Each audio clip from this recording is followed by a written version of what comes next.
Bonjour à tous. Je ne vous ai pas trop entendu. Bonjour à tous. Merci. Désolé, je suis un peu sourd. Je suis content de vous rencontrer ce matin.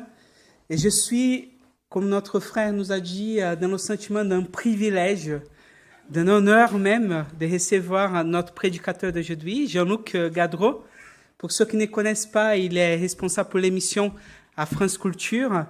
Moi, je l'ai connu comme directeur de notre comité intérieur baptiste, dans laquelle je fais partie. Mais j'ai le privilège, en fait, de l'entendre parce que c'est aussi un ami très cher. Donc, Jean-Luc, voilà. Merci pour nous apporter la parole ce matin. Merci Thiago. Après, c'est compliqué quand on vous accueille comme ça. Il y a du... Voilà. J'espère que ce sera un privilège à la fin aussi. Bonjour à tous. En tout cas, moi, je suis très heureux d'être avec vous. Je suis venu prêcher dans cette église il y a longtemps. C'était à l'époque de Stéphane Desmarais. Donc, certains ont dû connaître, mais voilà, ça remonte à un petit paquet d'années. À l'époque, j'étais pasteur à Royan, en Charente-Maritime. Tu peux lancer le... Ce matin, on a parlé beaucoup de force, de puissance et comme ça, et puis c'est revenu énormément dans les chants de diverses façons. Je vous propose ce matin, mais quelque part, ça va prolonger un peu cette réflexion un peu autrement, en allant voir aussi peut-être une autre phase de tout ça. Dans l'évangile de Luc, au chapitre 17, c'est un texte en fait où Jésus parle avec ses disciples. On peut imaginer aussi que les pharisiens, là, un certain nombre de personnes sont dans le secteur autour, parce que c'est un texte qui vient s'inscrire dans un ensemble de textes. Jésus est là avec d'autres et il discute, échange, dialogue. Il va parler de justice, il va parler de pardon, il va parler de prière, de souffrance, de service, de l'importance de tenir bon, de tenir ferme. Et derrière tout ça, il y a un mot finalement qui revient, directement ou indirectement, directement dans le texte que l'on verra. C'est ce petit mot en 3 lettres, foi. Une question de foi derrière tout ça. Donc je vous propose d'écouter ce qui se dit là dans l'évangile de Luc, au chapitre 17, les versets 5 à 10. Alors vous pouvez regarder l'écran pour lire et ouvrir grandes vos oreilles pour écouter ce texte.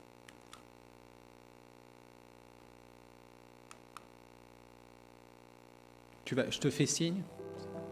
Les apôtres dirent au Seigneur, « Donne-nous plus de foi. » Le Seigneur répondit, « Si vous aviez de la foi comme une graine de moutarde, vous diriez à ce mûrier, « Déracine-toi et plante-toi dans la mer, et il vous obéirait. Qui de vous, s'il a un esclave qui laboure ou fait paître les troupeaux, lui dira quand il rentre des champs, « Viens tout de suite te mettre à table » Ne lui dira-t-il pas au contraire, « Prépare-moi à dîner, mets-toi en tenue pour me servir, jusqu'à ce que j'ai mangé et bu. Après cela, toi aussi, tu pourras manger et boire. » Sera-t-il gré à cet esclave d'avoir fait ce qui lui était ordonné? De même, vous aussi, quand vous aurez fait tout ce qui vous a été ordonné, dites, « Nous sommes des esclaves inutiles, nous avons fait ce que nous devions faire. » Alors c'est un texte très étonnant, surtout pris dans cet ensemble. Moi personnellement, je repère une chose à la base, c'est une demande claire, augmente-nous la foi. Et je vous propose de pouvoir réfléchir à ça au travers de ce que je considère être un peu comme 3 énigmes, 3 questionnements donc, que vous avez là. Jésus désire-t-il nous complexer? Une vraie question qu'on peut se poser, vous allez voir. Pourquoi l'exemple de l'arbre dans la mer? À quoi ça sert? Et puis évidemment, puisqu'on a lu ce texte dans cet ensemble-là, quel rapport entre le début et la fin? Qu'est-ce que vient faire cette histoire de serviteur inutile, d'esclave inutile, alors que cette question a été posée tout simplement par les disciples. Alors la demande déjà, parce que a priori tout part de ça, augmente-nous la foi. Alors quand je dis que tout part de cela, en fait, je suis en train de faire une erreur là déjà, parce que ça a commencé avant. Comme je vous l'ai dit au début, on est dans un dialogue qui s'est instauré entre Jésus et ses disciples, avec ces autres personnes qui sont là autour. Et dans ce que Jésus dit avant, il y a quelque chose d'extrêmement important qu'il ne faudrait pas oublier. C'est qu'il y a une question de pardon en jeu. En fait, Jésus leur a dit cette phrase que je vous lis. « Si ton frère pêche, reprends-le, et s'il se repent, pardonne-lui. Et si, alors écoutez bien, et si 7 fois le jour il pêche contre toi, et que 7 fois il retourne à toi disant « je me repens », tu lui pardonneras. Ça, c'est juste ce qu'il y a avant la question des disciples. Jésus vient de leur dire qu'en gros, quelqu'un qui viendrait leur faire 7 fois des crasses dans la journée, eh bien, il devait 24 heures, vous voyez, c'est court. Hein. Eh bien, 7 fois la même personne qui vient faire quelque chose contre eux, ils doivent être en capacité de le pardonner. 7 fois. C'est chaud quand même. Je ne sais pas pour vous. Imaginez, alors je ne sais pas, quelqu'un de proche, un collègue de travail, vos enfants, votre époux, votre épouse, le copain, la copine, enfin ce que vous voulez, mais quelqu'un qui 7 fois dans la même journée vient et vous fait quelque chose de franchement pas bien. Bon, une fois, ok, allez, tu demandes pardon, je te pardonne. Mais 7 fois d'affilée, moi je ne suis pas sûr d'y arriver. Je pense que je suis quelqu'un d'un peu sanguin quand même, il y en a qui me connaissent. Des fois ça monte, alors ça redescend assez vite. Mais 7 fois d'affilée dans la même journée, au bout d'un moment, je dirais, attends, sois sérieux, ça va, c'est bon. Et personnellement, je pense que les disciples me ressemblent là. Et ils se disent, attends, si Seigneur, tu nous demandes de pardonner 7 fois la même personne dans la même journée, on ne va pas y arriver, il y a un problème. Et alors, logiquement, pour eux, la question, c'est, fais-nous grandir la foi. Améliore-nous quelque part. Rends-nous plus spirituels, plus en capacité de dire pardon 7 fois à la même personne qui viendra. Voilà, enfin, vous avez compris. Alors, ok, derrière tout ça, quand même, je pense qu'il y a justement le petit mot en 3 lettres. Tout ça dépend peut-être de ce qu'on entend par ce mot foi. C'est quoi la foi ? Un tout petit mot, alors je ne sais pas pour vous, mais on l'utilise assez souvent quand on est chrétien. Et puis même quand on ne l'est pas d'ailleurs, parce que derrière ce mot foi, on peut l'utiliser de maintes et maintes façons. On a foi en tout et n'importe quoi des fois. Alors moi, quand je parle de foi, que j'essaye de définir ce qu'est la foi, il y a un verset qui me vient très vite à l'esprit, je vous le dis comme ça, vous n'aurez pas à me le dire. Il est dans l'Épître aux Hébreux. Ce verset nous dit que la foi est une ferme assurance des choses qu'on espère, une démonstration de celles qu'on ne voit pas. C'est très bien. Mais après, dans le quotidien, c'est quoi la foi ? C'est quoi pour vous la foi ? La confiance ? D'autres propositions, non ? La capacité de pardonner ? Peut-être, là, oui, on l'entend. La persévérance. Vous voyez, déjà, on commence à élargir le sujet. Moi, j'ai l'impression, en écoutant les disciples et en réfléchissant aussi à ce qu'on met souvent, malgré tout, derrière tout ça, parce que vous savez, quand on demande de définir quelque chose dans un contexte comme ce matin, souvent, on va essayer de bien le faire avec des choses. Et puis après, dans la réalité de nos vies, des fois, cette même définition prend d'autres formes. Moi, j'ai l'impression que pour les disciples, c'est peut-être un truc qui ressemble à une baguette magique. Un truc magique qui nous rend plus forts, par exemple, qui nous rend en capacité de faire des choses extraordinaires. Ça m'a fait penser à ça. devenir des Avengers spirituels. Vous savez, les Avengers, il y a Iron Man, il y a Hulk, il y a Captain America, enfin il y en a d'autres aussi. Puis vous pouvez ajouter d'autres qui ne sont pas des Avengers, mais qui y ressemblent, Superman, Spider-Man, en fonction de vos préférences là. Un super-héros, Wonder Woman. Il y a des femmes aussi, rassurez-vous, et même dans les Avengers. Vous voyez, des gens capables de faire des trucs que les autres ne sont pas capables de faire. D'ailleurs, on l'a chanté un petit peu, j'ai l'impression, des fois, là, ce matin. En parlant d'un Dieu très fort, très puissant, quelque part, je ne sais pas vous, mais on a envie de se mettre dans cette capacité de ce Dieu-là, très fort, très puissant, et puis nous aussi de pouvoir faire des choses extrêmement fortes et puissantes. Alors, quelqu'un a dit le mot confiance. La foi, c'est ça, c'est la fidélité. D'ailleurs, c'est la racine qui est là, la racine du mot. Alors, allez, je vous le dis, en grec, c'est pistis. Et puis, il y a un mot en hébreu très joli, c'est emuna, qui donne aussi amen.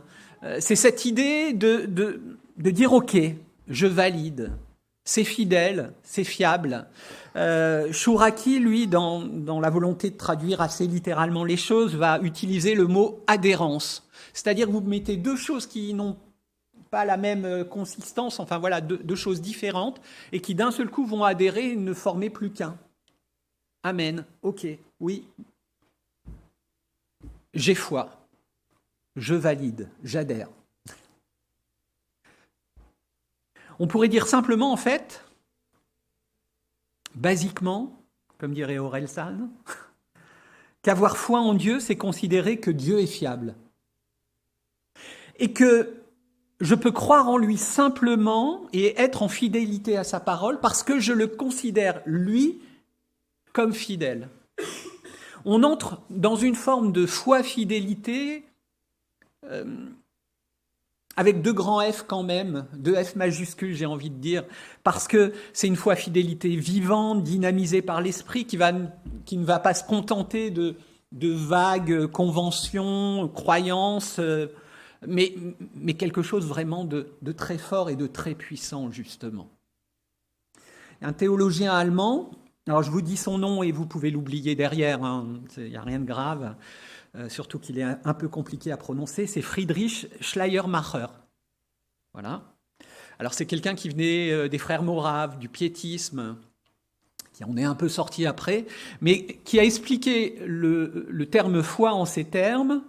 C'est un sentiment de dépendance pure et simple. Voilà. Basique.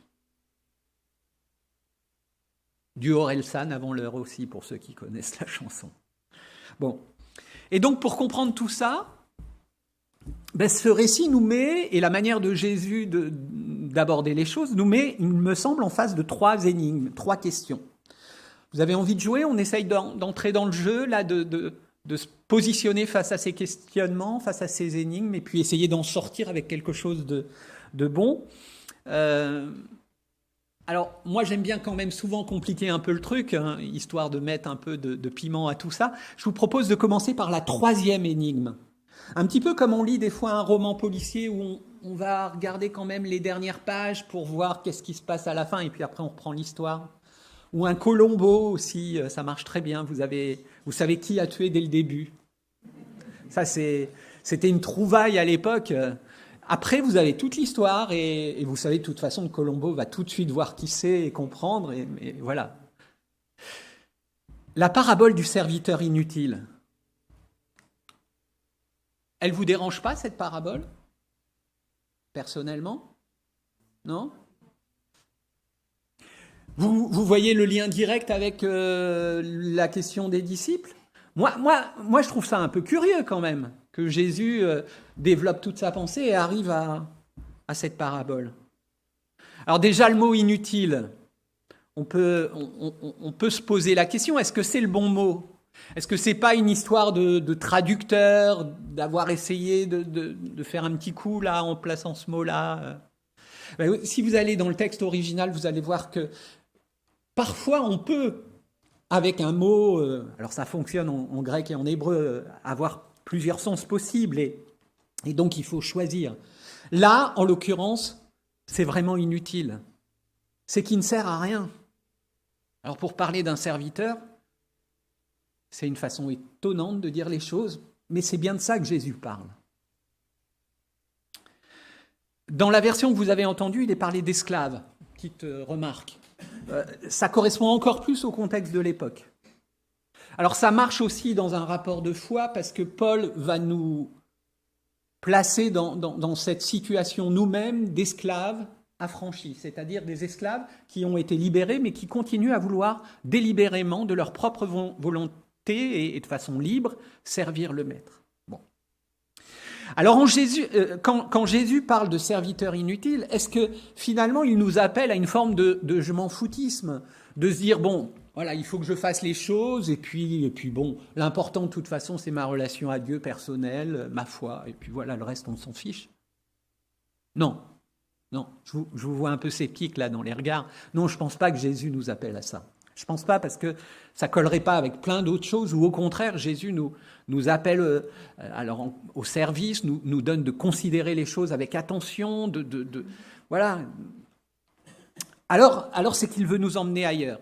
Et moi j'ai l'impression que Jésus veut nous proposer une forme de détachement positif vis-à-vis du service.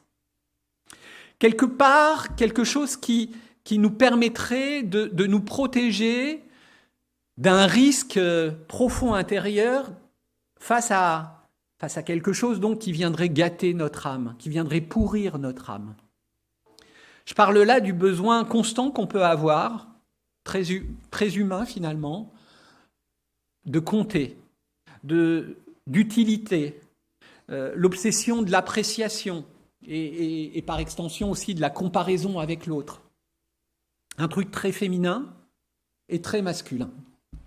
Très humain, tout simplement. Alors, entre hommes et femmes, c'est pas toujours exactement de la même façon dans les mêmes domaines, mais au final, on est tous un peu pareils.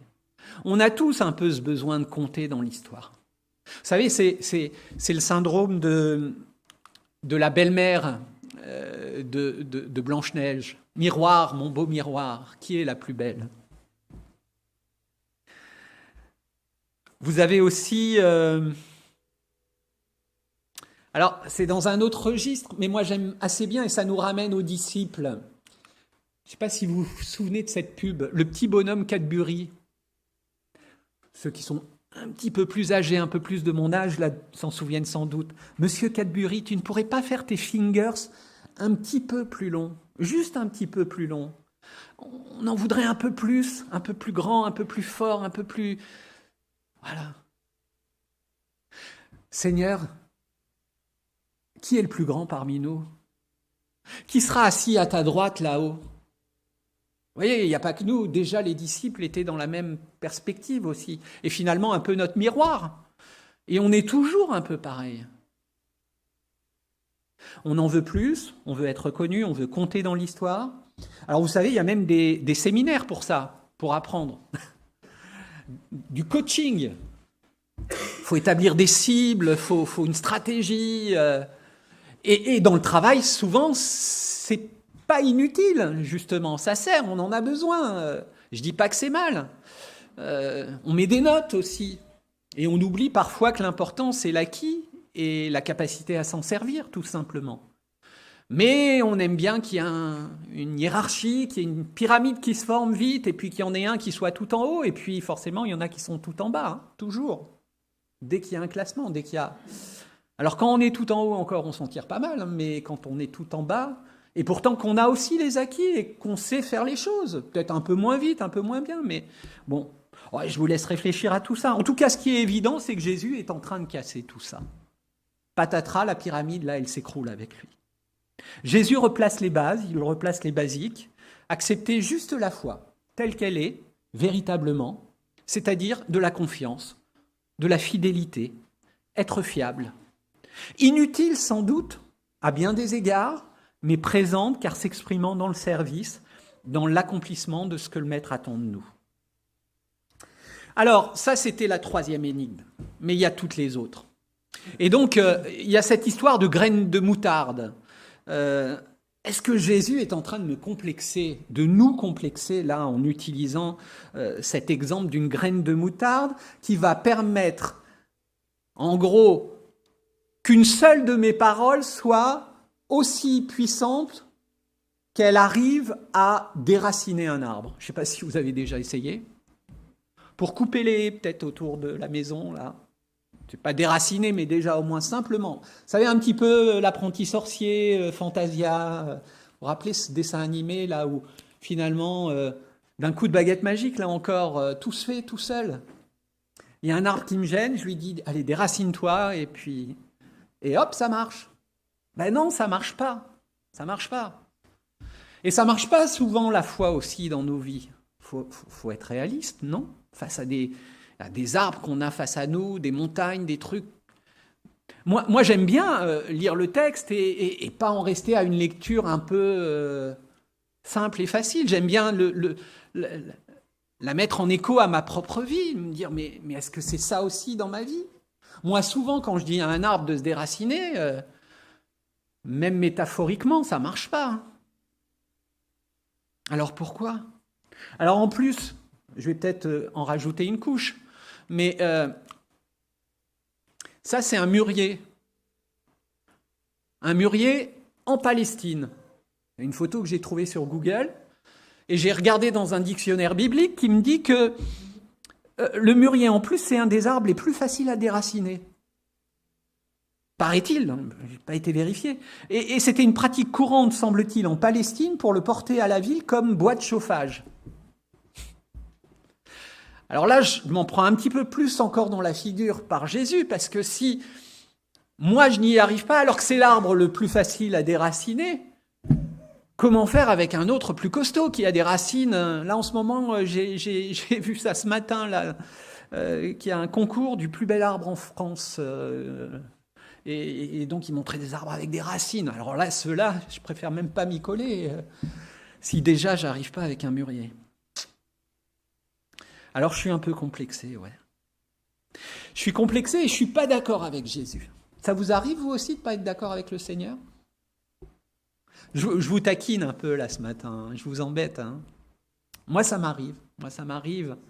Il y a des choses, des fois, où, Seigneur, non, je ne suis pas trop d'accord. Hein. Je préférerais que ça soit autrement, différemment.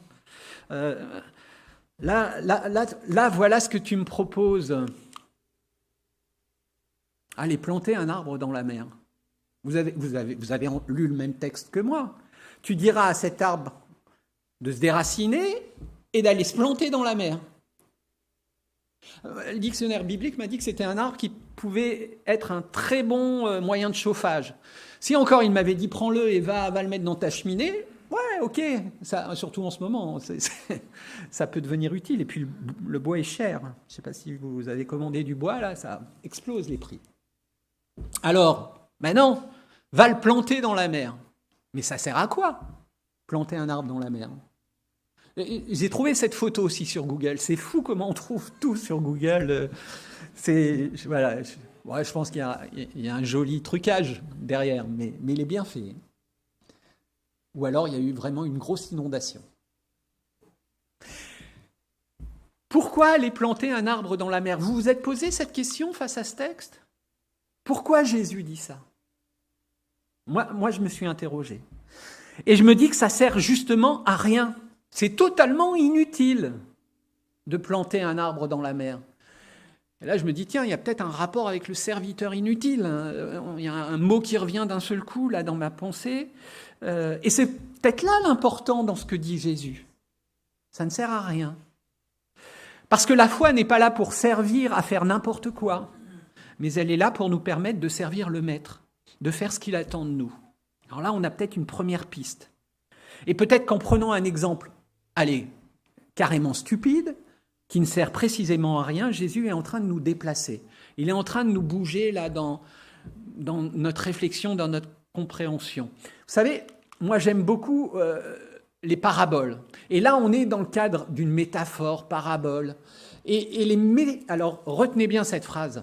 Les paraboles de Jésus ne sont pas des récits conventionnels avec une simple morale finale, Les paraboles de Jésus sont des récits qui nous désorientent, toujours, conçus pour nous déstabiliser, pour nous aider à trébucher sur l'alternative inimaginable qu'est le royaume de Dieu. Si vous reprenez, allez, je pense qu'il n'y en a pas une qui soit différente.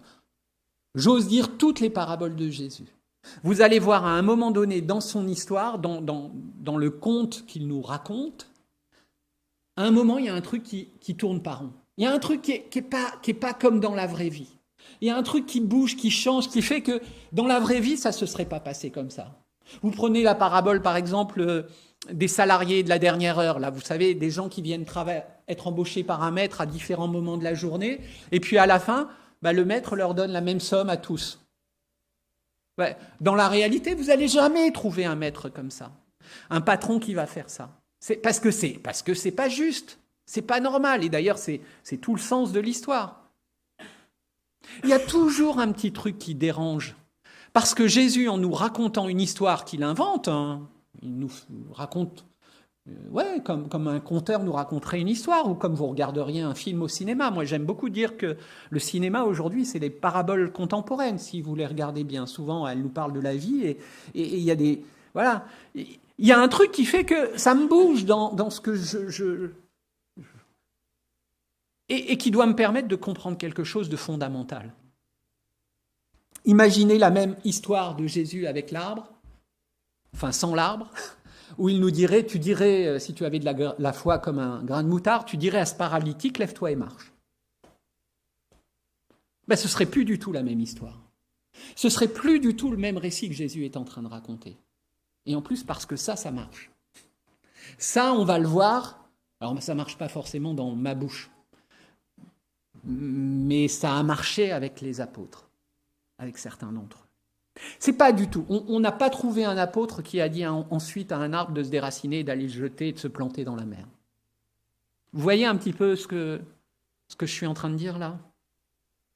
Alors je pense qu'on est avec une forme de parabole, de métaphore, mais qui veut nous entraîner ailleurs, où Jésus veut encore nous dire quelque chose de plus profond. Thiago disait qu'aujourd'hui, mon ministère était principalement à la radio sur France Culture, avec une très bonne émission que je vous recommande tous les dimanches matins à 8h30, que vous pouvez écouter en podcast. Là, c'est la petite page de pub, quand vous voulez, n'importe quand, où je reçois des gens. C'est une émission de dialogue, d'entretien sur des sujets très divers. J'ai enregistré cette semaine une émission avec Louis Schweitzer, qui passera à la fin du mois, le dernier dimanche de novembre, où on va parler pour l'ouverture de l'Avent de spiritualité chrétienne. Et il parle de la Lectio Divina, il parle également de la contemplation ignatienne, qui nous ouvre à l'imaginaire, à notre capacité à ouvrir quelque part en nous tout ce qui nous permet d'imaginer face au texte, face à la Bible, dans la prière, dans notre rapport à Dieu. Et là, je vous propose un peu ça. Moi, j'ai essayé d'ouvrir mon imaginaire en me disant, il y a un problème, je voudrais comprendre, Seigneur. Et puis m'est venu deux choses. Alors la première, c'est cette histoire dont Jésus nous parle à un autre moment. La paille et la poutre. On est dans le végétal, justement. Voilà, une poutre, c'est peut-être un morceau de mûrier, quelque part. Hein. On peut imaginer ça. Et si cet arbre symbolisait, dans le rapport à tout ce que j'ai déjà dit, avec notamment la faim, le serviteur inutile, symbolisait simplement notre ego, ce que j'ai évoqué avant, nos prétentions, le fait de vouloir compter dans l'histoire, toujours plus, de servir, d'être vu, d'être reconnu, et qu'une juste compréhension de ce qu'est la vraie foi devrait pouvoir servir à dire à cette poutre en nous que sa place est ailleurs, qu'elle n'est pas là, au cœur de notre histoire, mais qu'elle a besoin d'être déplacée, jetée dans la mer. Un peu comme un démon intérieur qui aurait besoin d'être chassé de l'homme que je suis, possédé par cela. Parce qu'en plus, à ma connaissance, le seul autre moment, je me trompe peut-être, vous me direz, mais j'ai l'impression que la seule fois où il y a un rapport entre Jésus et quelque chose d'expulsé dans la mer, c'est justement une histoire de démoniaque. avec des démons qui vont être jetés dans des pourceaux qui vont finalement finir dans la mer. Alors bien sûr, j'imagine, je fais travailler mon cerveau, j'essaye de comprendre. Et là, je me dis, mais si Seigneur, derrière tout ça, c'était ce que tu étais en train de me dire. Que tu étais en train de nous dire, parce que je pense qu'on est tous un peu pareils, encore une fois, sur le sujet. S'il nous fallait ramener donc cet arbre à un sacré démon intérieur que nous pouvons refuser, expulser de nos vies. Moi, j'aime bien un artiste qui s'appelle Bill Derem. Il vient de prendre sa retraite définitive, mais c'était un chanteur que j'aimais beaucoup, que j'ai eu l'occasion de rencontrer plusieurs fois, même de jouer en première partie lors d'un de ses concerts. Voilà, il y a peut-être l'un des plus grands bluesman français. Il a une super chanson qui parle du cri de notre ego et qu'il compare justement à un démon intérieur. Et cet ego qui crie en nous et qui vient ronger notre âme, qui vient ronger notre existence. Voilà. Alors là, peut-être que tout se tient finalement et on pourrait s'arrêter là. Mais je suis terriblement humain et moi je suis un peu aussi comme les disciples, souvent j'en veux un peu plus. Vous savez, il y a une pub, on a parlé tout à l'heure des Finger Cadbury, il y a une autre pub que j'aimais bien quand j'étais gamin, c'était celle-là. Tiens, si tu peux mettre le son. C'est que Balzen a un secret, Monsieur Plus. Biscuit pâtissier Balzen. Merci Monsieur Plus. Merci Balzen. Voilà, je suis sûr que ce matin en venant au culte, vous imaginiez pas que vous verriez une pub pour Balzen. Mais c'était juste pour me faire plaisir là, en fait. Voilà. Et puis petit coup de respiration avant le bouquet final. On va le dire comme ça. Monsieur Plus, en rajoutez juste un tout petit peu. Parce que je voudrais vous proposer de revenir sur le serviteur inutile et de finir avec lui. Voilà, on a commencé les énigmes avec lui, mais on va quand même finir avec lui. Parce que ce serviteur inutile, je ne sais pas si vous êtes déjà posé la question aussi, si vous avez observé le truc, mais c'est quand même un sacré serviteur. Inutile, mais il en fait des choses. Il fait même du cumul de métiers. Il y a des cumuls de mandats en politique. Là, il y a un serviteur qui fait un cumul de métiers. Je ne sais pas comment il arrive à faire tout ça dans sa journée, mais il est assez extraordinaire. Parce que, on reprend l'histoire. Il est d'abord agriculteur, laboureur. Il commence par aller labourer, piocher, nettoyer le terrain. Alors ça, spirituellement, ça me touche, ça me parle.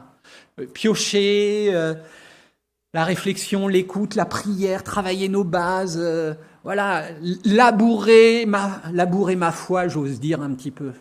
Labourer le terrain, en tout cas, où la foi va pouvoir se semer. Labourer mon existence, il y en a besoin parce qu'il y a plein de trucs souvent qui ont besoin aussi d'être nettoyés dans ma vie. Le premier métier aussi, l'agriculteur, s'occuper de son jardin, du jardin que le Seigneur m'a confié. Et le premier jardin que le Seigneur nous a confié, c'est notre vie, hein. C'est notre cœur, c'est notre terrain. Garde ton cœur plus que toute autre chose. Garde ton jardin là, entretiens-le, laboure-le. Bon voilà, premier boulot. Il entretient le jardin. Deuxième travail, après tu vas devenir le berger. Alors le berger des brebis du maître quand même, faut pas se méprendre, ce ne sont pas les nôtres, c'est celles du Seigneur, du bon berger. J'aime beaucoup là cette suite de tableaux, l'Éternel est mon berger. Alors il l'est, mais il me demande aussi de l'être. C'est pas mal ça. Vous saviez que vous étiez tous des bergers quelque part? On a tous à prendre soin des brebis du maître. Allez, une petite question. C'est qui les bergers du maître? Alors là, vous vous dites qu'il y a un piège, forcément, si... C'est qui? Vous avez le droit de vous tromper. Alors, c'est aussi ceux qui s'occupent des brebis, ouais. D'autres propositions? Non, mais les brebis. Qui sont les brebis? C'est nous? Alors, c'est nous ici, là? Oui, ouais. Mais vous en avez oublié plein. C'est toutes celles qui sont dehors aussi. Parce qu'on a vite tendance à se dire que les brebis, c'est celles de l'intérieur, c'est celles qui sont dans l'enclos. Mais il y a des brebis perdues aussi. Et moi, je considère que le monde, finalement, alors le monde au sens de tous ceux qui vivent sur cette terre, quelque part, sont aussi les brebis du maître, dont on a besoin de s'occuper. Et être berger des brebis, pour moi, c'est accomplir ma mission dans ce monde. C'est rayonner dans ce monde, c'est incarner le royaume de Dieu là où le Seigneur m'a placé. Alors oui, évidemment, dans l'Église, mais aussi en dehors, dans mon travail, à l'école, partout où je suis, partout où il y a des brebis autour de moi. Et puis il y a un troisième boulot, le dernier, et ça j'adore. Il est cuisinier. Il est cuisinier, il prépare le repas.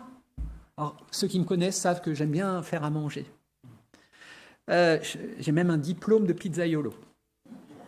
Ouais, on a à Poitiers, là, dans l'église où je vais, on fait des pizzas solidaires.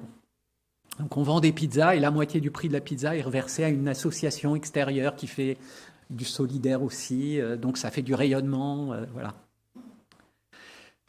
Il est cuisinier, il prépare le repas pour le maître. Et toute sa tablée, parce qu'à la tablée du maître, il y a du monde. Et puis il y a une petite cerise sur le gâteau, c'est qu'il va se faire à manger pour lui-même aussi. Parce que lui aussi a le droit de manger. Et le maître l'invite à manger aussi. C'est-à-dire que derrière tout ça, c'est important aussi de se nourrir. De nourrir les autres et de se nourrir soi-même. Voilà aussi une de nos missions. Voilà à quoi nous servons. Notre fidélité au Seigneur et notre confiance en lui, donc, passe par le besoin que notre foi soit labourée, entretenue, travaillée, qu'elle se manifeste dans le soin, dans le service de l'autre, dans le témoignage, et qu'elle soit sans cesse aussi nourrie et nourrissante, afin que nous puissions être tous ensemble un lieu où des hommes et des femmes peuvent ensemble chercher le développement de leur propre foi dans la réflexion, la prière et le service de l'autre. Vous voyez, c'est un cercle sans fin. Cette foi-fidélité qui ouvre au pardon et que nous devons manifester, alors, si minuscule, si insignifiante, si inutile soit-elle, mais tellement suffisante car elle permet d'accomplir ce que le Maître attend de moi, de toi, de nous, ses serviteurs. Amen. Voilà ce que je voulais vous partager ce matin. On a un Dieu fort et puissant et finalement, nous venons le servir de façon inutile, mais cette force et cette puissance s'accomplissent malgré tout. Et elle est en capacité de transformer les vies. Nos vies et celles de ceux qui sont autour de nous. Elle est capable de déplacer des montagnes, de déraciner un arbre et surtout de chasser en nous tout ce qui viendrait, hélas, contrecarrer tout ça. J'aime bien à la fin d'une prédication qu'on se donne le temps de réfléchir quelques instants, de se poser 2-3 secondes ou minutes. Je voudrais vous proposer de le faire avec un petit extrait de film, parce que là aussi, ceux qui me connaissent savent que j'aime beaucoup le cinéma et j'y suis aussi pas mal impliqué. Je voudrais vous proposer un petit extrait de film, court, mais qui va nous permettre finalement aussi d'être face à tout ça. Alors c'est un film familial, un joli film, qui s'appelle Little Boy, Petit Garçon. Alors Little Boy, c'est aussi le nom d'une bombe qui a fait sauter Hiroshima, donc une bombe forte et puissante. Mais tout ce qui est fort et puissant ne fait pas toujours du bien. Et ça raconte aussi cette histoire d'une autre façon, avec une très jolie morale. C'est un petit garçon, donc son papa est parti à la guerre, là-bas, au Japon, et lui est dans un petit village américain typique. Et dans ce petit village, il y a un Japonais qui vient en plus d'émigrer, et qui est forcément pas bien vu par tout le monde. Et le petit garçon, lui, aimerait tant que son papa revienne. Je vous montre juste un petit extrait où ce petit garçon se retrouve, c'est dans le début du film, face à un pasteur. Et il a lu à peu près le même texte que nous. Alors voilà, je vous laisse avec ça. Que le Seigneur vous bénisse. Et cet extrait sera un peu aussi peut-être comme une forme de prière pour terminer et pour continuer de nous interpeller autour de toutes ces choses. On a juste besoin de ça pour déplacer une montagne ? Eh bien, en théorie, oui. Mais ça dépend de lui. C'est lui qui le fait. Moi, je veux une super foi.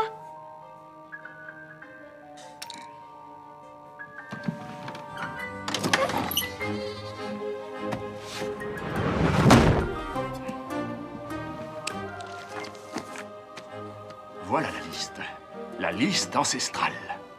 Des gens pensent depuis des siècles qu'en accomplissant ces quelques préceptes, la foi devient plus puissante. C'est la liste de ce que tu dois faire. Nourris celui qui a faim.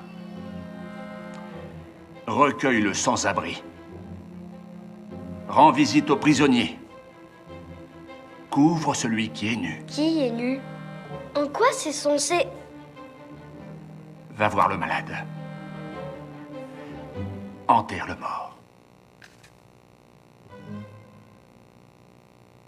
Oh! Encore une chose.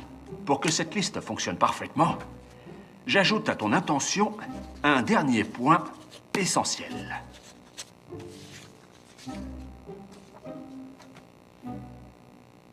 Sois ami avec Hashimoto? Mais ça va pas! À toi de voir, Pepper. Qu'est-ce que ce Jap a à voir là-dedans? À peu près tout.